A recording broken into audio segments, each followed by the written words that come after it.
Queremos saludar a la gente que está en las ciudades, en los pueblos, que está en Estados Unidos, que está en Argentina, en Colombia, en Haití, en Panamá. Queremos saludar a la gente que también se conecta con nosotros en Europa, Canadá. Así que saludos para todos. Sigan conectados con nosotros a través de nuestro canal, que le vamos a seguir trayendo una palabra de la revelación de Dios para este tiempo.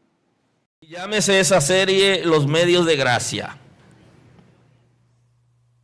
Así que quiero compartir con ustedes un tema que es muy interesante en la praxis de la iglesia, pero que poco hablamos de esto. Permítanme compartir la escritura en el evangelista Lucas, Evangelio de Lucas. Vamos a tener la palabra.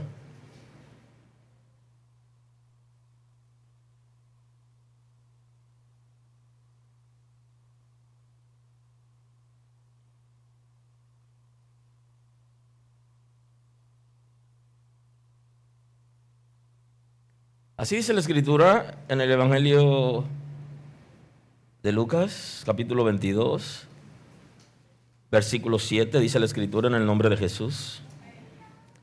Llegó el día de los panes sin levadura, en el cual era necesario sacrificar el cordero de la Pascua. Y Jesús envió a Pedro y a Juan diciendo: Id, prepararnos la Pascua para que la comamos. Ellos le dijeron: ¿dónde quieres que la preparemos?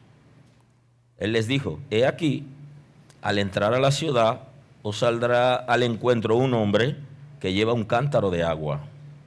Seguidle hasta la casa donde entrare, y decid al padre de familia de esa casa: el maestro te dice, ¿dónde está el aposento donde he de comer la Pascua con mis discípulos? Entonces él os mostrará un gran aposento alto, ya dispuesto. Preparad allí. Entonces él os mostrará un gran aposento alto y dispuesto. Preparad allí. Fueron pues y hallaron como les había dicho, y prepararon la Pascua. Cuando era la hora, se sentó a la mesa y con él los apóstoles, y les dijo: cuánto he deseado, esto es en admiración, cuánto he deseado comer con vosotros esta Pascua antes que perezca. Porque os digo que no la comeré más hasta que se cumpla en el reino de Dios. Y habiendo tomado la copa, dio gracias y dijo: tomad esto y repartidlo entre vosotros, porque os digo que no beberé más del fruto de la vid hasta que el reino de Dios venga. Muy amable.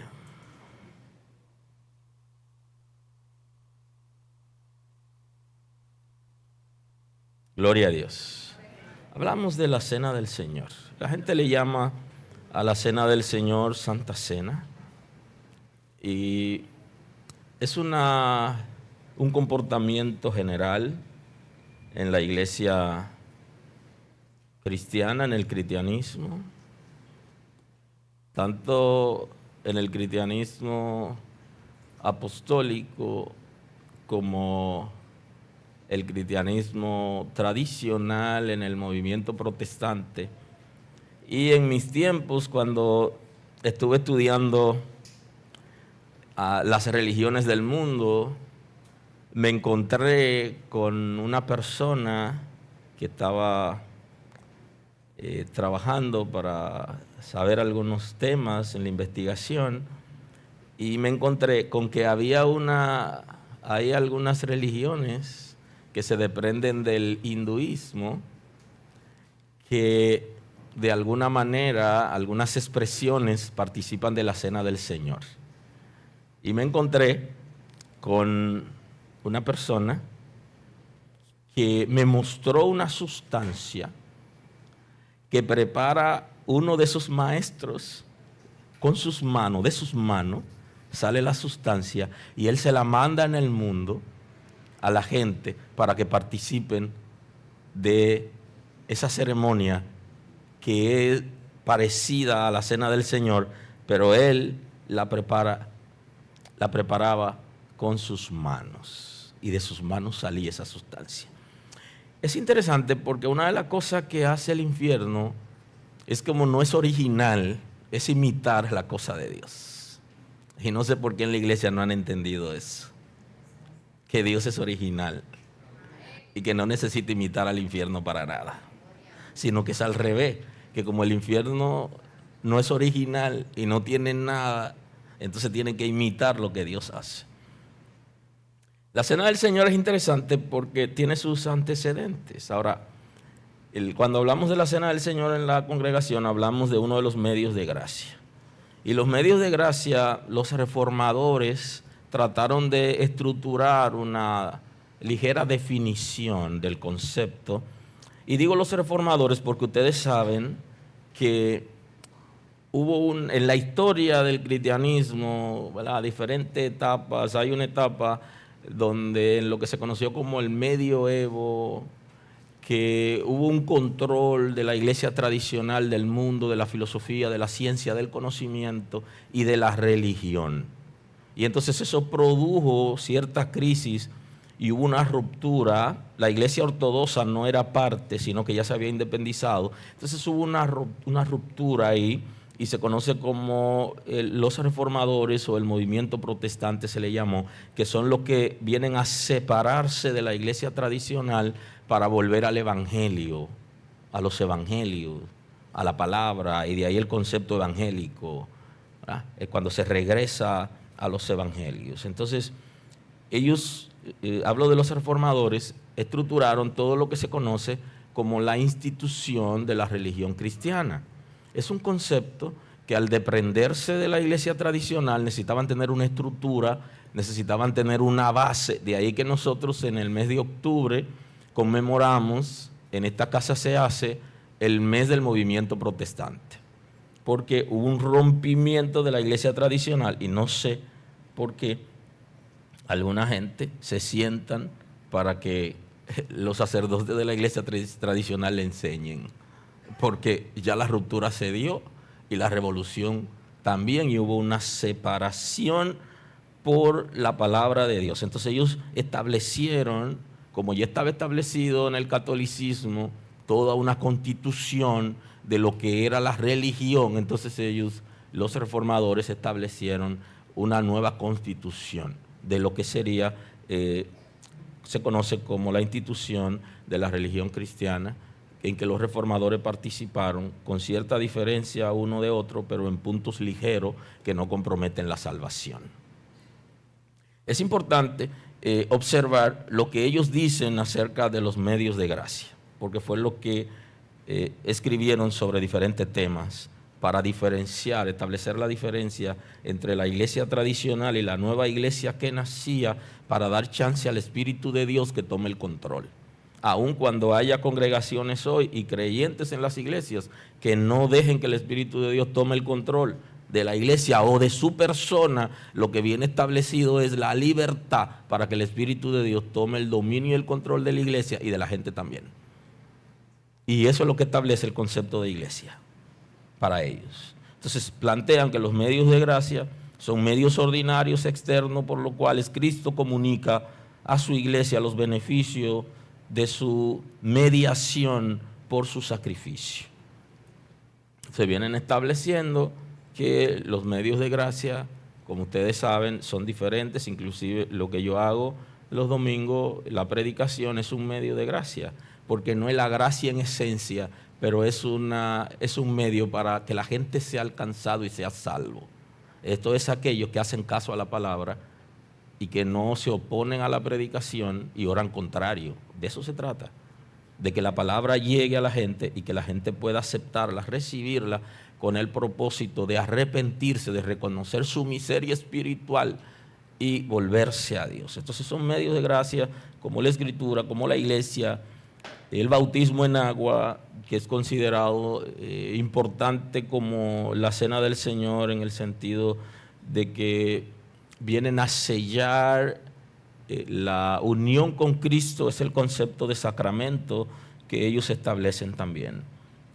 Hablan de los instrumentos ordenados por el Señor, en la que el Espíritu Santo usa para capacitar a los creyentes para que puedan recibir a Cristo.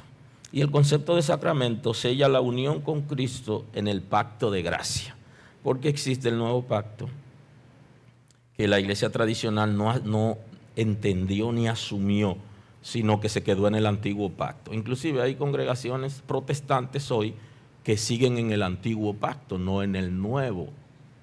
Y ese no es nuestro tema de hoy, pero podemos sentarnos a ver eso porque hay iglesias protestantes que todavía están en el antiguo pacto.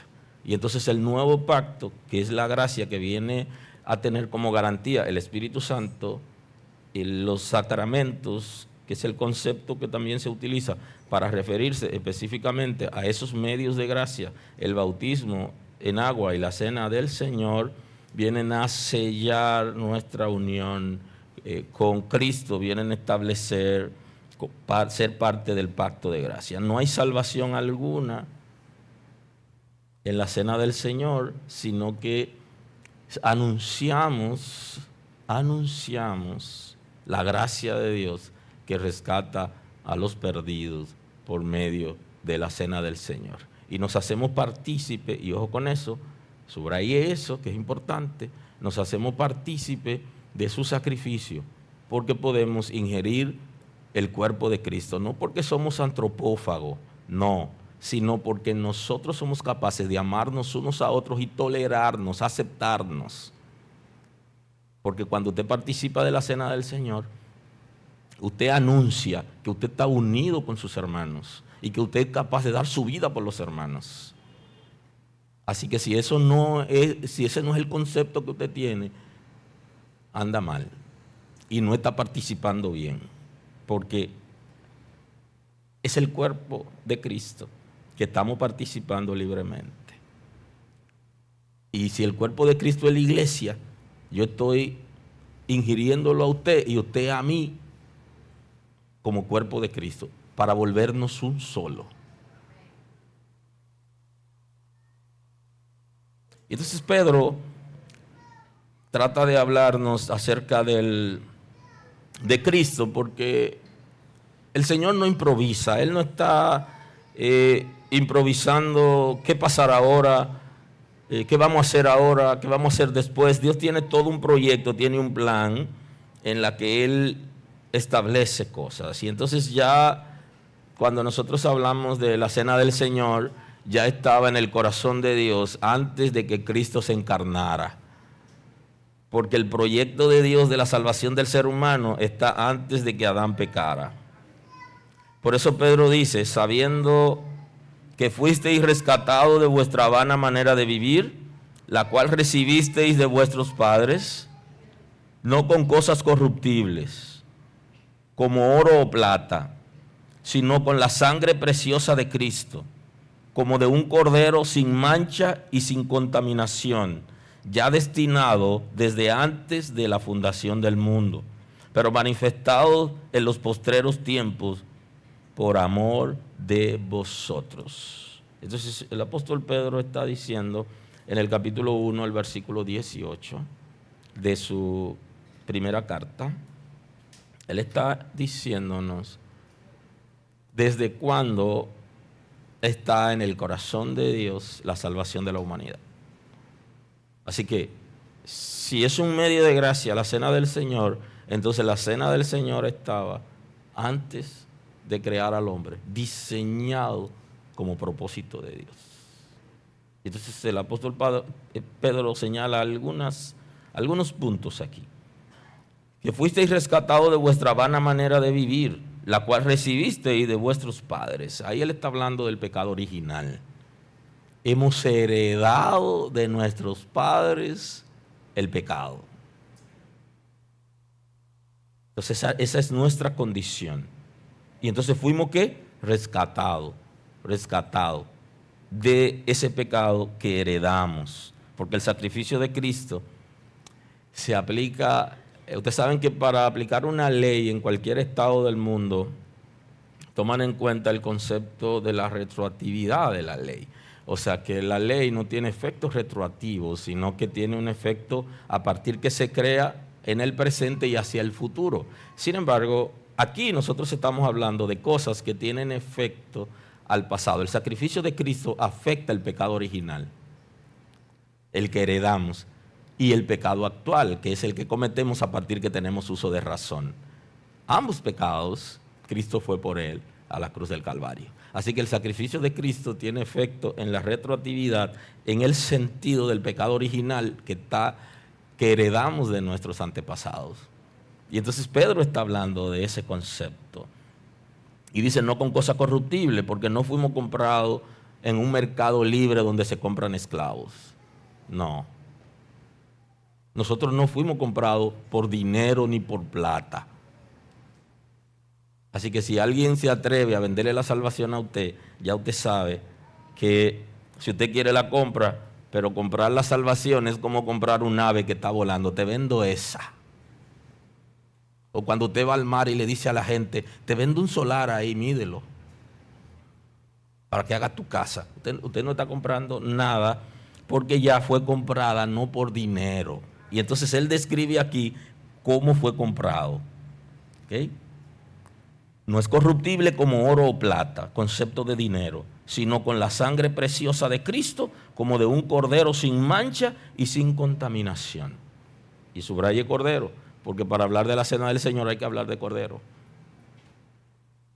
Porque no se puede hablar de la cena del Señor sin sacrificio. Y entonces aquí él está señalando por quién hemos sido comprados. Y una de las cosas de la que yo digo, por la que digo que el Señor me hizo gente, fue porque yo cuando llegué a la iglesia, que llegué desbaratado, joven, adolescente, con muchas frustraciones, muchas cosas que no entendía y confusiones, y llegué y el Señor cuando me encuentro con Él me da vida. Y usted sabe lo interesante que es que aquí Pablo habla de eso, que yo fui comprado, o sea, alguien me dio valor a mí, un valor que en ningún mercado lo pueden dar. Bendito es el nombre del Señor. En ningún mercado libre pueden dar un precio como el que dio Cristo por nosotros. Nadie, ni papá, ni mamá, ni el enamorado, ni el esposo, nadie, solamente Cristo pagó un precio por mí. Cuando yo entendí eso, mi vida comenzó a cambiar. Porque tan solo saber que alguien le dio valor a mi vida y que yo no soy lo que la gente dice, ni lo que yo había escuchado, comencé a pensar diferente. Y entonces describe quién es, cordero sin mancha y sin contaminación. Mientras todos somos pecadores, Él no tuvo pecado. No hay mancha ni hay contaminación. Todos hemos sido manchados por el pecado, todos hemos sido contaminados, Él no. Y entonces Él nos compró de esa manera. Así que si hoy le hablo de uno de los medios de gracia, no le voy a decir que van a ser salvos cuando participen, sino que ya lo son. Aleluya. Aleluya. Y dice, ya destinado desde antes de la fundación del mundo, pero manifestados en los postreros tiempos. Y Pedro está hablando aquí de el crono de Dios, o sea, el concepto de la eternidad cuando los puntos son marcados y se van cumpliendo. Eso estaba predeterminado y estaba marcado para que se cumpla en un momento determinado, y ahí se cumplió, se manifestó para nosotros. Entonces la primera manifestación en la tierra que hay del concepto que hoy llamamos Cena del Señor y que fue instituido como la Pascua, la primera manifestación aparece en el libro de Génesis. Como ha sido marcado desde la eternidad, comenzó a manifestarse en la tierra y se manifestó primero con Abraham el concepto. Y en Génesis 14, 18 dice la Escritura, entonces Melquisedec, rey de Salem, sacerdote de Dios, del Dios Altísimo, sacó pan y vino y bendijo diciendo, bendito sea Abraham del Dios Altísimo. ¿Eh? Y por eso usted va a encontrar cuando lea Hebreos que le va a decir del orden de Melquisedec, que es un tipo de sacerdocio que no es de la herencia de Abraham, sino que Abraham fue bendecido por ese modelo sacerdotal. Y entonces dice que Cristo es de ese modelo, porque de la familia de Abraham a él le correspondía, como viene de la tribu de Judá, le correspondía la gracia, el gobierno, pero no le correspondía el sacerdocio. Y entonces el escritor de los Hebreos está diciendo que él no es del orden levítico, sino del orden de Melquisedec. Y se trata de ese señor, de Melquisedec, que a usted le gustaría que yo le explique, pero ese no es el tema de hoy, para hablarle de Melquisedec, que pudiéramos tomarlo en cualquier momento, para hablar de él, pero rey de Salem, sacerdote del Dios Altísimo, sacó pan y le bendijo diciendo, bendito sea Abraham, el Dios Altísimo, creador de los cielos y de la tierra, y bendito sea el Dios Altísimo que entregó tus enemigos en tus manos.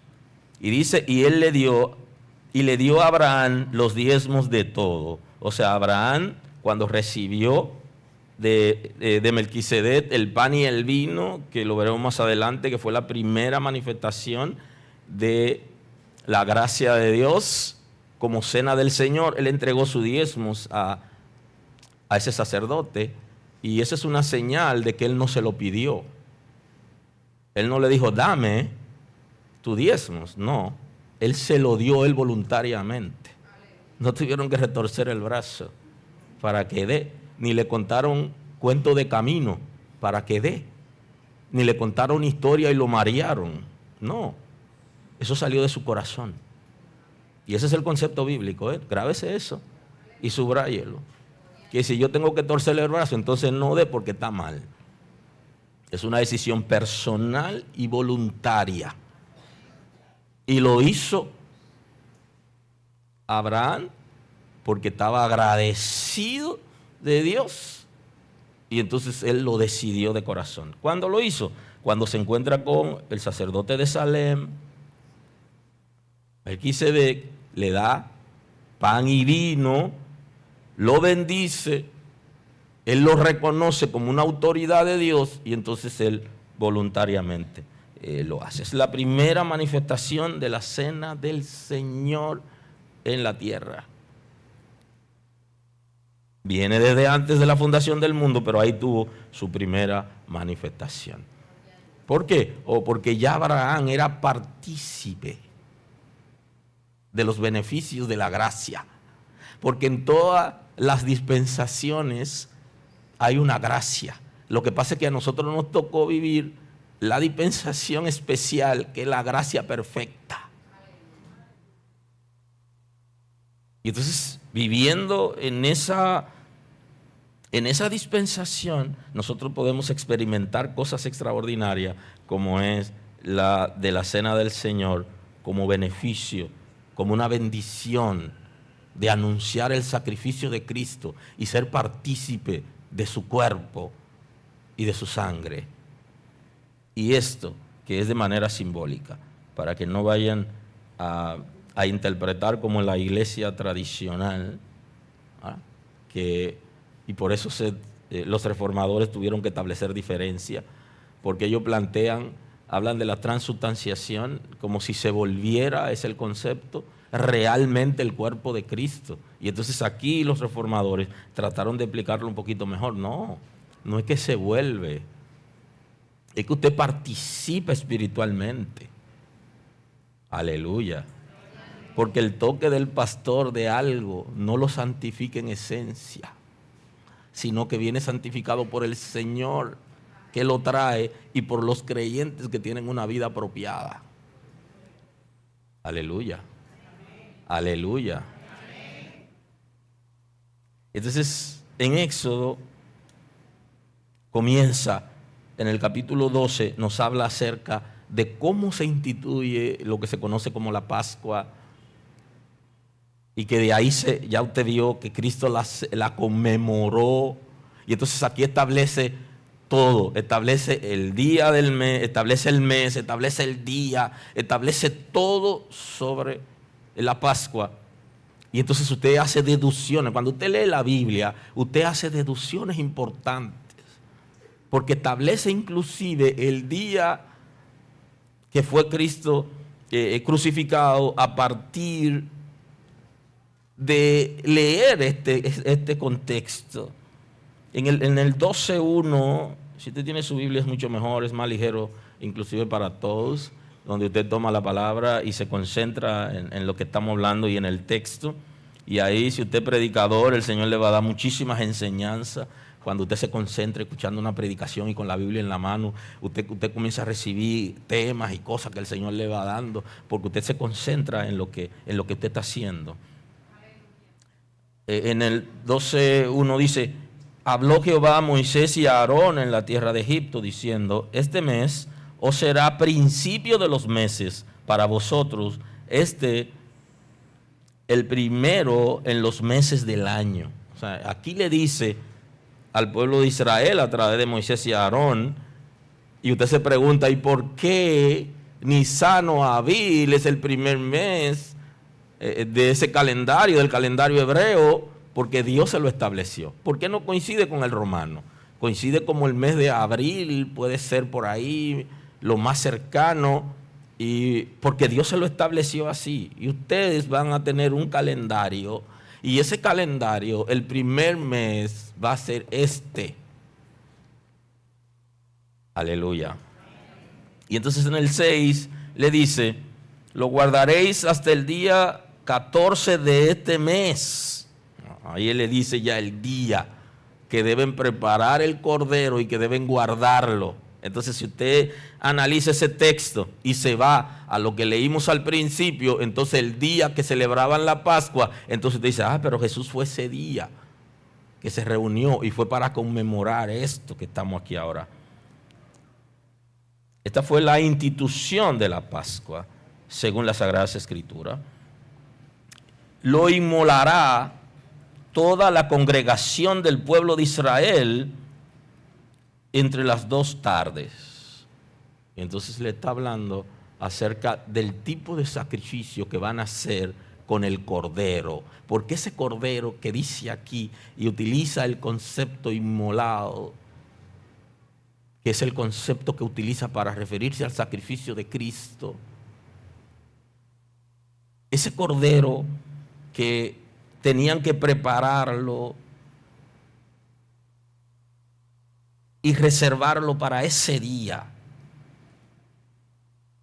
Y aquí vamos a ver la primera vigilia convocada por Dios. Y oiga eso, la primera vigilia convocada por Dios no fue para orar ni para cantar, fue para comer. Perdóneme, yo nunca lo he invitado a una vigilia para comer, por el contrario, lo invito a ayunar. Pero la primera vigilia que se convocó fue para comer. Así que si alguno hace una fiesta para comer de vigilia, vamos a amanecer comiendo. Yo no sé dónde está el estómago, pero bueno, hay que comer, comer y comer. Ellos necesitaban esa comida para estar fuerte. Así que ya saben que si alguno le dice que no se puede dar comida en la vigilia, usted le dice que hay vigilias que son de comer. Ahora hay vigilias que son de ayuno.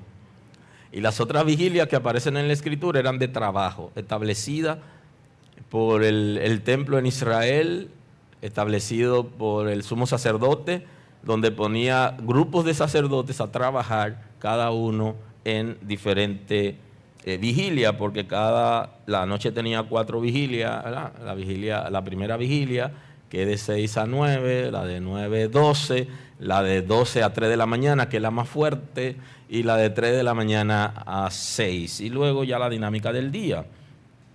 Pero esto fue, ¿verdad? Y dice: y tomará la sangre y la pondrá en los postes y en el dintel de las casas en que lo han de comer. Cada quien en el lugar donde va a comer guardará la sangre y la va a rociar. La va a rociar. Porque ese cordero representaba a Cristo y su sangre lo iba a proteger de la muerte. Aleluya. Por eso es que Jesús está diciendo que el que viene a Él ha pasado de muerte a vida. ¿Tienes razón, Cristo? Aleluya. Eso es una pregunta. Puede ser de consumo personal. ¿Tienes razón, Cristo? ¿Tendrás razón en mi vida si es que yo tengo la vida abundante que Cristo ofrece por medio de su misericordia y su perdón? Entonces debe ponerlo en los dinteles de la casa. De ahí se interpreta el concepto de ángel de la muerte, que algunos creyentes manejan y hablan de eso, de un ángel que mata.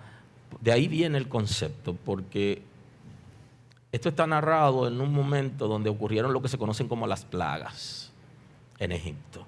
Y entonces, al darse en las plagas, había una protección para Israel y la muerte de los primogénitos de los egipcios, que era una manera de avergonzar a los dioses de Egipto y confrontar al faraón para que deje salir el pueblo de Dios, que debía salir a formar una nación y que luego pasó por el desierto y que se formó la nación de donde iba a nacer el Mesías, que sería Cordero, el que ellos estaban sacrificando ahí en ese momento. Y que su sangre ya simbólicamente estaba representando el sacrificio que Cristo haría. Es interesante, ya ellos estaban recibiendo los beneficios del sacrificio de Cristo, gloria a Dios. Lo recibió Abraham, pero lo está recibiendo su descendencia y todavía él no se ha sacrificado. Así obra Dios, maravilloso Señor. Lo ponen en los dinteles de la casa en la que vayan a comer el cordero, en el lugar donde van a estar para que sean protegidos. Aquella noche comerán la carne asada en el fuego y panes sin levadura con hierbas amargas. Lo comerán. Ninguna cosa comeréis de él cruda, ni cocida en agua, sino asada en el fuego. Su cabeza con sus pies y sus entrañas, ninguna cosa dejaréis de él hasta la mañana. Y lo que quedare hasta la mañana, lo quemaréis en el fuego. Le dice, se lo van a comer. Y todo lo que no se coman, no lo dejen. Quémenlo cuando amanezca, para que no quede rastro de lo que pasó aquí. Esa cena que ellos convocaron en familia, ese sacrificio que estaban haciendo y anunciando, esa sangre que regaron, lo iba a proteger de la ira que estaba pasando en Egipto. Mientras estaban en la casa de los egipcios llorando a medianoche, ellos estaban en un sacrificio, pero ellos estaban en una guerra que ellos no entendían, porque hay guerras que la gente que está alrededor no entiende, pero nada más le entiende usted. Porque usted que sabe lo que se está moviendo, usted que está viendo lo que está pasando, porque a usted fue que Dios se lo reveló. Aquí se pone de boquita, como dicen aquí. Está hablando con gente que no lo entiende. Ellos no entendían. Ningún egipcio entendió eso. Ellos sí lo entendían. Y recibieron los beneficios por causa de la obediencia. Si alguno no obedeció, fue contado como egipcio. Porque el que no obedece es contado entre los impíos. Y no iba a recibir la bendición. Pero todo el que obedeció e hizo como el Señor le había mandado, que es el que traza las pautas a seguir para protegernos, entonces estaba cubierto en ese lugar. Pero estaba cubierto él y sus hijos. Estaba cubierto su primogénito. Imagínese usted, donde había un padre que era primogénito y su hijo primogénito, los dos se van. ¿Alguien está aquí hoy? Y en el 12:11 dice, y lo comeréis así, ceñidos vuestros lomos, vuestro calzado y vuestros pies. Esa vigilia era una vigilia de pelea, era una vigilia de guerra, era una vigilia especial y tenían que estar vestidos, preparados para irse. Lo voy a sacar de aquí. Pero para sacarlo de aquí, usted tiene que amanecer orando. Hay sitios donde usted para mudarse, usted tiene que orar.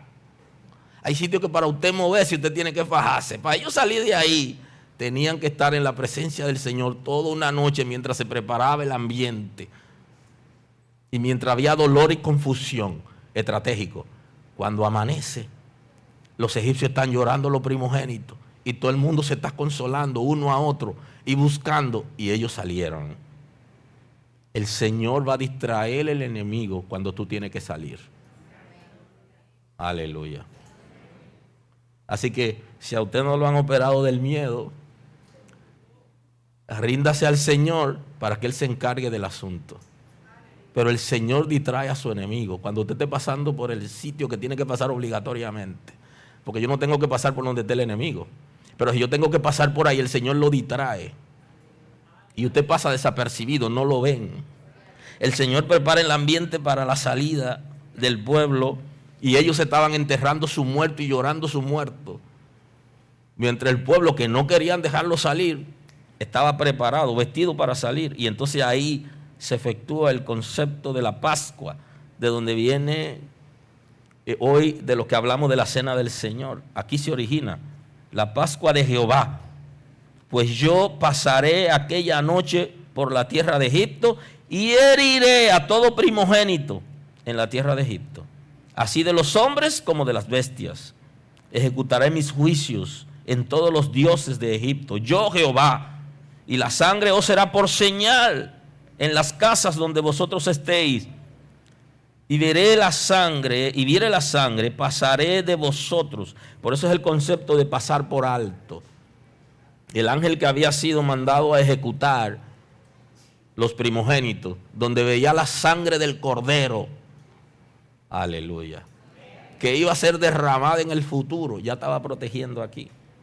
Por ahí no puede tocar. De ahí es que se han inventado el asunto del ángel de la muerte, viene de ahí. ¿Qué? Vosotros estéis y veréis la sangre y pasaré de vosotros. Y no habrá en vosotros plaga de mortandad cuando hiera la tierra de Egipto. Este día os será en memoria, y anote eso, será en memoria. Lo que Cristo estaba haciendo era en memoria de esa fiesta, de ese sacrificio, de la salida del pueblo hebreo de Egipto, la Pascua. Cuando aparece que Él está institucionalizando, porque Él agarra un concepto del antiguo pacto y lo hace trascender al nuevo pacto. Y por eso Él institucionaliza la cena del Señor, pero la Pascua es aquí. Y fue el día que se conmemoraba la Pascua. Él lo que hizo fue que le pasó a la iglesia la Pascua, pero con un estilo diferente. No quiere decir que sea el pedacito de galleta y la minúscula copa de vino. No, eso es un invento de los últimos años, pero no fue así al principio. Aleluya. Aleluya. Y este día os será de memoria y lo celebraréis como fiesta solemne para Jehová durante vuestras generaciones. Por estatuto perpetuo lo celebraréis. El Señor instituyó la Pascua y le dijo que tenían que celebrarlo. Así que Israel duraba toda una semana celebrando la Pascua, comiendo panes sin levadura y comiendo parte del cordero que estaba simbolizando el cuerpo de Cristo y su sangre, que el Cristo luego lo explica. No hay manera de que pueda completar la predicación de hoy, pero me volaré a mí mismo para poder hacerlo. Y entonces, en el Evangelio según San Lucas, pasemos ahí al Evangelio según San Lucas, para observar el fenómeno que ocurre aquí. Dice, llegó el día de los panes sin levadura, en el cual era necesario sacrificar el cordero de la Pascua, y Jesús envió a Pedro y a Juan, diciendo, id y prepararnos la Pascua para que la comamos. Ellos le dijeron, ¿dónde quieres que la preparemos? Dios no improvisa, tiene un plan. Y ojo con eso, porque alguna gente cree que solamente somos nosotros los hijos de Dios. Y la gente cree que solamente los que andaban con Jesús eran los que servían a Dios. Había un siervo de Dios en esa ciudad que no andaba con Jesús y que había recibido la orden para que la Pascua se celebre en su casa. Aleluya. Así que no vaya usted a creer que usted es el único y que la única casa donde se alaba a Dios es la suya. No es así. Y que la única iglesia que sirve a Dios es esta. No se vaya a equivocar. Que Dios no es suyo. Suelte a Dios. Dios es universal, no particular. Y no solo lo va a bendecir a usted, sino a otro. y tiene inconverso que ha seleccionado que lo bendice primero que a ti. Porque así es que Dios obra. Ese es su plan. Y elige inconverso inclusive, y se puede demostrar en la Escritura, para que bendigan a los hijos de Dios. Y es su siervo porque está obedeciendo, aunque alguno dentro no obedezcamos. Al encuentro un hombre que lleva un cántaro de agua, seguirle hasta la casa donde entrarle, y de cita al padre de familia de esa casa, el maestro te dice, ¿dónde está el aposento donde he de comer la Pascua con mis discípulos? Vayan y pregúntenle y díganle cosas concretas. ¿Dónde está el lugar preparado donde yo comeré con ustedes? ¿No hay un lugar donde pueden ir a hacer lo que quieran hacer? ¿Qué os diré? ¿Os alabaré? En esto no os alabo. Le dice, no le puedo alabar esa conducta. Y esa es la predicación. O sea, no podemos alabar la conducta reprochable. No es iglesia.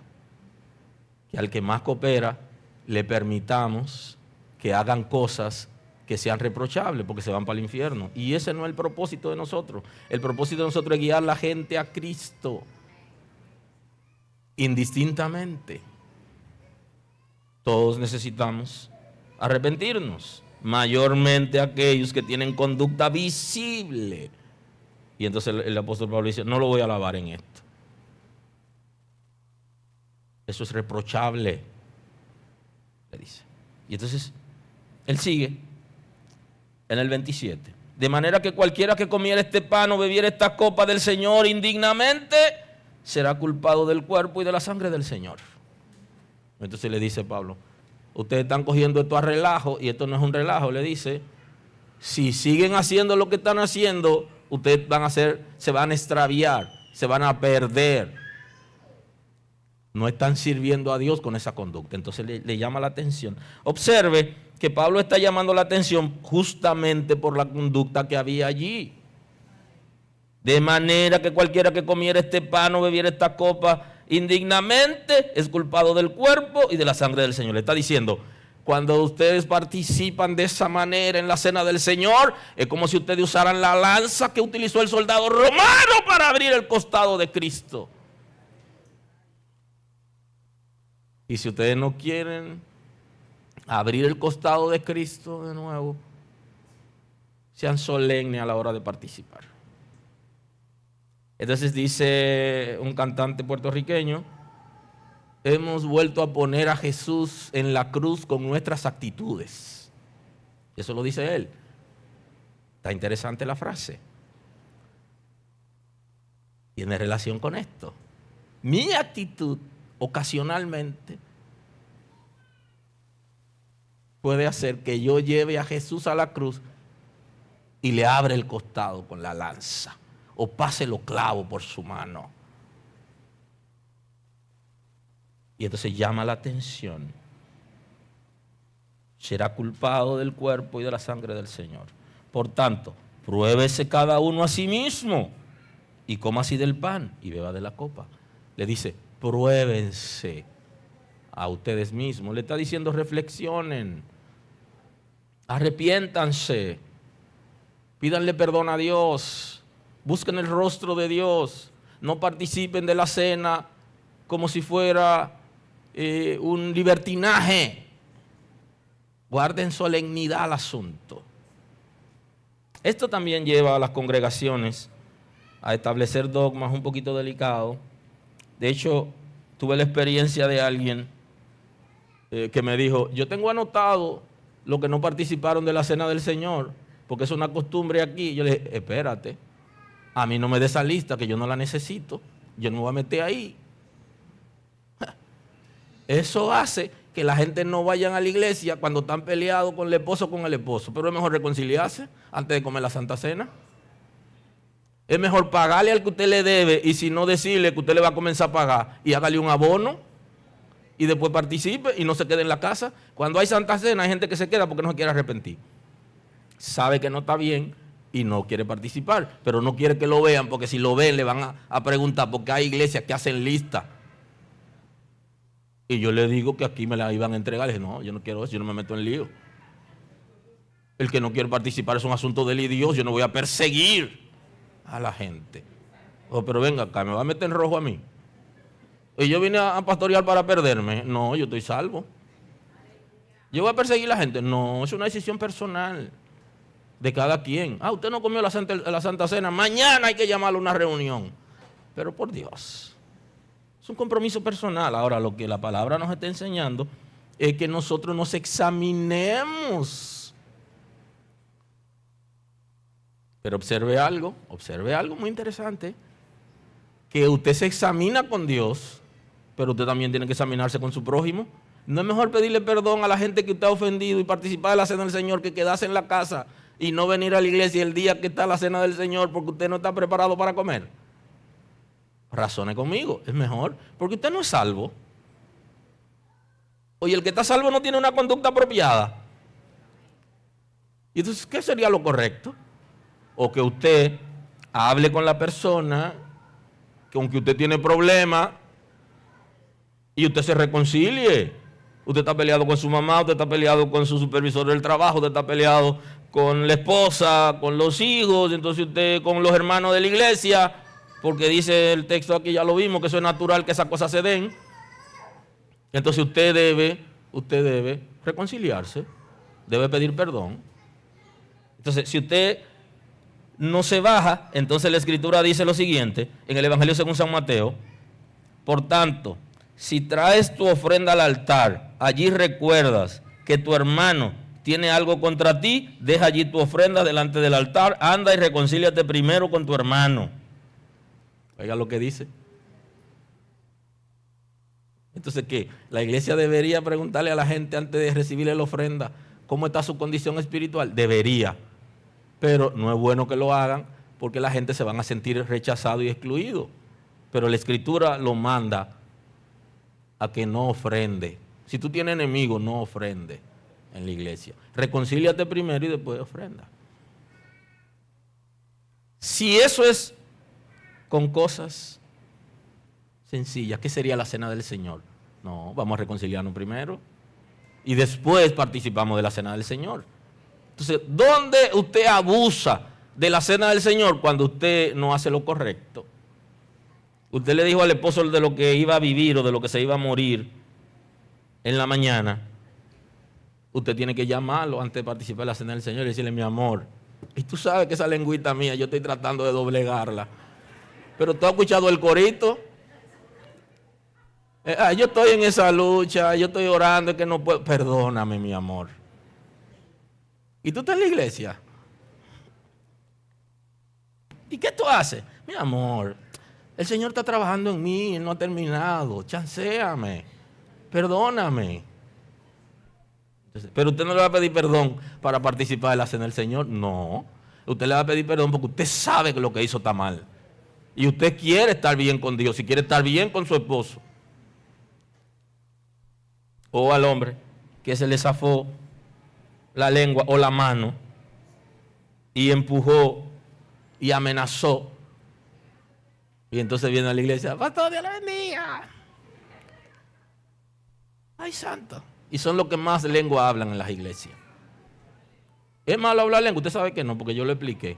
Eso no es así. Eso el Espíritu Santo lo da y usted esté libre para hablarlo.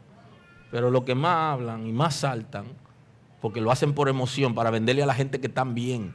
Porque en la iglesia se ha vendido eso, que el que más salta es el más santo. Eso no es bíblico, pero la gente cree eso. Y cuando vienen a participar de la cena del Señor, vienen dando vueltas. Y todo el mundo: ay, santo, qué bendición. Quiero que me pegame de fulano. No te pegues, que te voy a impartir el espíritu de violencia. Es un verdugo. Entonces, no puede participar de la cena del Señor porque él no está bien con Dios. Y aunque pide perdón para que lo acepten otra vez y acercarse, sigue siendo un verdugo porque no se ha arrepentido. Entonces, el arrepentimiento es sumamente importante. Entonces, la cena del Señor, hay reglas, hay dogmas en las iglesias, y uno de los dogmas debería ser eso. Que la gente que va a participar de la cena del Señor, que tiene situaciones, comenzando por su familia, que tiene situaciones de deuda, que mala paga, que ha engañado a algunos hermanos, le diga, tú no puedes participar de la cena del Señor. Y que la iglesia le dé una carta para que él sepa que no puede participar. No que se la quite cuando pase, sino que antes le diga, en tu condición no puedes participar de la cena del Señor. Porque si tú participas, entonces tú estás generando más enemistad para con Dios y estás acumulando más situaciones. Y no debería. Aleluya. Por tanto, si traes tu ofrenda al altar, allí te recuerda que tu hermano tiene algo contra ti, deja allí tu ofrenda delante del altar y anda, reconcíliate primero con tu hermano. Y hay gente que dice, pero si es así, aquí hay mucha gente que no pueden ofrendar. No se trata de eso. Se trata del arrepentimiento. Entonces ven y presenta tu ofrenda. Ponte de acuerdo con tu adversario, entre tanto que estáis en el camino. No sea que el adversario te entregue al juez y el juez al alguacil y seas echado en la cárcel. Entonces le dice, pónganse de acuerdo, porque estar en desacuerdo, hay un problema de ley, de la ley hasta de la tierra. Y existe una figura en este país, señores, que se llama la injuria. Y en las iglesias la gente injurian y no saben que pueden caer presos. Porque hay una figura en la Constitución. Difamación e injuria se llama. Eso es peligroso. Aleluya. Y entonces aquí dice, no, ponte de acuerdo para que pueda ofrendar. Entonces, si va a participar de las cosas sagradas, necesita estar en condiciones para hacerlo, porque esto no se trata de apariencia, sino se trata de una relación con Dios de responsabilidad. ¿Qué sería lo recomendable? Que si suena la trompeta, yo me vaya. Pero ¿quiénes son los que se van? Los hijos de Dios. ¿Y quiénes son los hijos de Dios? Aquellos que han sido regenerados por el Espíritu de Dios. Y entonces, si yo soy salvo, ¿por qué yo no puedo participar de la cena del Señor? ¿Por qué no? ¿Por qué causa no? Si con esto estoy anunciando lo que Cristo hizo y estoy diciendo que yo soy partícipe del cuerpo de Cristo y que soy capaz de tolerar a mis hermanos, de participar unos con otros como el mismo cuerpo, de esa sangre que perdonó mis pecados, que me lavó, que me hizo nueva persona a través del Espíritu Santo, estar dispuesto para eso. Entonces, antes de participar de la cena del Señor, ¿qué sería lo correcto? Que yo me examine a mí antes de participar. Y que si mi situación es con Dios, le pida perdón. ¿Significa que si yo he ofendido a Dios no debo participar de la cena del Señor? Eso no es lo que dice la Biblia. La Biblia lo que dice es que te arrepientas, que te reconcilie, que pida perdón a Dios. No te dice que no participe. Porque la solución tuya no es dejar de participar. La solución tuya es la reconciliación con el Señor. Que si tiene problemas en tu casa o donde fuere, que tú comience a ser una persona easygoing, dice lo americano, una persona fácil de tratar, de sobrellevar, una persona como tratable. Hay gente que son difíciles de amar, no se dejan amar. Entonces, dentro de las reglas o dogmas deberían estar establecidas esas reglas. Si no estás preparado, no te sientes como que puedes participar de la cena del Señor, nadie debería condenarte en la iglesia, ni nadie debería perseguirte porque tú no participes, porque es una decisión personal. Y nadie debe acusarte, ni te deben llamar a una reunión porque tú no participas. Lo que sí te deben explicar, lo interesante que es obedecer, porque es un medio de gracia. Y como la gracia te ha alcanzado y tú eres salvo, tú eres salva, es bueno que participe. Inclusive dentro de los dogmas de las iglesias está que primero la gente se bautice antes de. Y que si usted pertenece a otra congregación y usted va a esa congregación, usted diga, yo soy miembro de una iglesia, yo puedo participar aquí de la cena del Señor. Y en la iglesia, si tú eres creyente, te pueden decir que sí o te pueden decir no. Y así evita que alguien te la vaya a quitar. Yo no lo conozco a usted. ¿Dónde usted va con eso? Deme eso.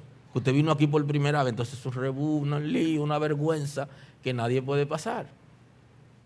Entonces usted, si no es de la iglesia, usted pregunta, yo soy creyente, soy bautizado, yo puedo participar aquí. Y entonces, ¿qué le van a decir a usted? No, que sí o que no. Y si no, bueno, no participo. Ahora, si usted es de la congregación y usted está en algún proceso y usted siente que Dios lo ha perdonado y que usted se siente perdonado, nadie le va a quitar la cena del Señor porque usted es de la iglesia. Y esa es una libertad suya, que usted quiera participar. Y por eso el apóstol Pablo compromete no al pastor que da la Santa Cena, sino a los hermanos que participan. A mí me compromete que le diga la verdad y a ustedes lo compromete que hagan lo correcto.